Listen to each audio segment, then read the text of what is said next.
Très bonne question et je vais vous répondre terre à terre afin que vous puissiez bien comprendre et ne plus jamais faire l'erreur. Quelle est la différence entre un triac, un diac et un thyristor? La première remarque est que le triac et le thyristor sont des composants à 3 pattes. Par contre, le diac, c'est un composant qui n'a que 2 pattes, donc ils ne se ressemblent pas tous. Vous devez également savoir que ces 3 composants, le triac, le diac et le thyristor, sont des semi-conducteurs qui ont le même comportement que la diode. Donc si vous comprenez très bien comment la diode fonctionne, vous allez comprendre la suite des explications de tous ces 3 composants. La diode, c'est un semi-conducteur que lorsqu'il est polarisé en direct, il laisse passer le courant dans un seul sens. Par contre, lorsqu'il est polarisé en inverse, il bloque le passage du courant. Ça, c'est terre à terre. Maintenant, revenons sur la différence entre triac, diac et thyristor.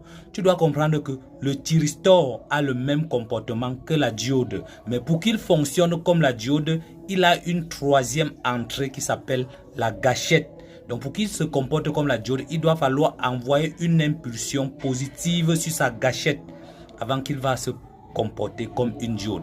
Et le temps que tu envoies l'impulsion de gâchette sur sa pour lui commander, il y a ce qu'on appelle un temps d'amorçage. Il y a d'abord un temps, il est d'abord amorçable, c'est-à-dire il est prêt à laisser passer le courant, et lorsque ce temps passe et que l'impulsion arrive, il se comporte comme la diode, c'est-à-dire lorsqu'il y a une tension polarisée en direct, le thyristor se comporte comme un interrupteur fermé. Par contre, lorsqu'il est en opposition, il se comporte comme un interrupteur ouvert. Maintenant, le diac, c'est un composant toujours comme la diode, mais qui laisse passer le courant dans les 2 sens. Là où la diode bloque le courant et ne laisse passer que dans un seul sens, le diac redresse dans les 2 sens.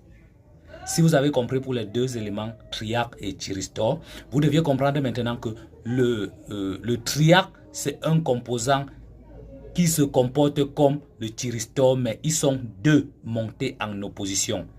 Comme je disais tantôt, pour que le thyristor se sature ou bien qu'il laisse passer un courant, il faut qu'il soit polarisé positivement et qu'il y ait une impulsion sur sa 3e patte qui est la gâchette avant qu'il se comporte comme un interrupteur ouvert. Maintenant, le triac, c'est un composant qui se comporte toujours de la même façon, mais c'est 2 thyristors montés en opposition. Et on utilise tous ces composants en alternatif. Ceci permet d'interfacer des grandes puissances. Là où le relais prend 220 volts, 10 ampères, le triac, lui seul, par exemple le BTA16, supporte 16 ampères sur 200.